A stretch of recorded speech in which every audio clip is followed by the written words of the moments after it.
Hey everybody, Steven with Floppy Dog Fitness here, bringing you another video today. We are going to go over squats. And as you can see, we've got our graceful Floppy Dog here to help us.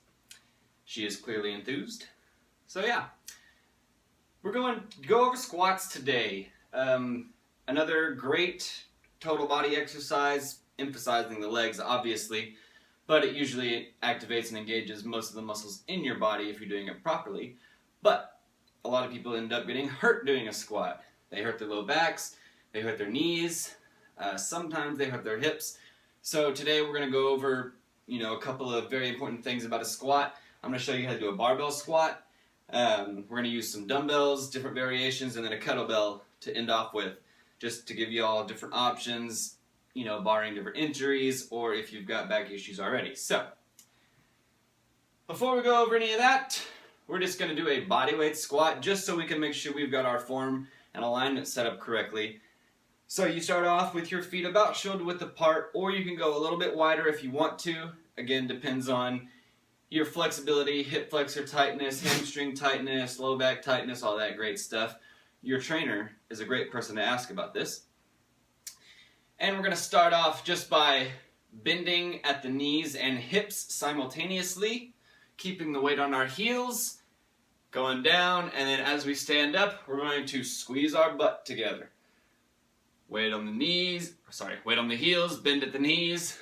Weight on the knees, bad idea. Weight on the heels, down and up. Alright, and we're going to do the same thing. Whenever we squat, we want to make sure we keep our core and stomach sucked in nice and tight. That way we don't injure our backs. So, we're going to get our bar ready.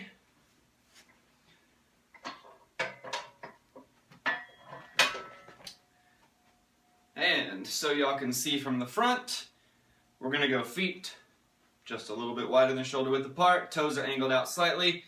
Thank you for getting in the way, Chloe. Now we can see the feet. And so we're going to suck the stomach in, core is nice and tight, and we're going to bend at the knees and hips simultaneously. Weight is on the heels, and we're going to squat all the way down. As you can see, I'm staying nice and tall with my upper body, not bending forward. So you can see from the side. We're going to get set, feet shoulder width apart, and again, we're going to bend at the hips and knees simultaneously. Weight on the heels. Down, staying nice and tall. And up, squeezing the butt. Again. All the way down. And up, squeezing the butt. Alright, so that's a barbell squat.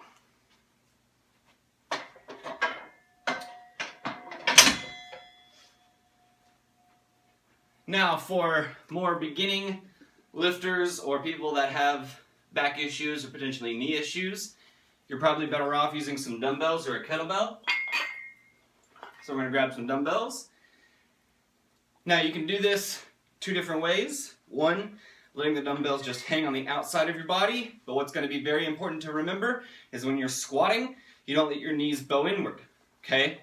The dumbbells at your side here as you squat are going to want to push your knees in like this, okay, and that's no good.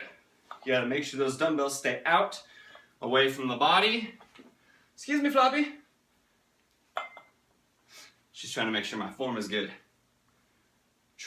So you can see from the side, weight is on the heels, and we're doing the same thing. Core tight, staying nice and tall. All the way down and up. Excuse me, Floppy. Thank you. So, a different variation, you can go a little bit wider. This is going to be called a sumo stance. I find that people with back issues tend to have a little bit more success in doing a squat when they're standing in a sumo stance. So, feet are going to be out wide. Dumbbells are going to stay in front of you this time. And you're going to still have your toes pointed out. And we're still going to stay tall, bending at the knees and hips. As you can see, my knees are going to go a lot wider, and we're not going to get as low. That's okay. You're going to feel more of a stretch on the inside of your thigh when you're doing this. And from the front, or from the side, you can see we still stay nice and tall in our squat. And last but not least, if you're still having back issues, knee issues, whatever, grab yourself a kettlebell, or you can just hold on to one dumbbell. That'll work too. And you're just going to let it hang in front of you when you do your squat. Trying to focus on staying tall, core is activated, weight is on the heels. So you can see from the side. Excuse me, Floppy. Now, I'm sure you're seeing in almost all of my squats that my knee is going past my toes. Oh my God, your knees aren't supposed to go past your toes. All of the internet trainers are gonna kick me. No, it's totally crap, it's totally not true.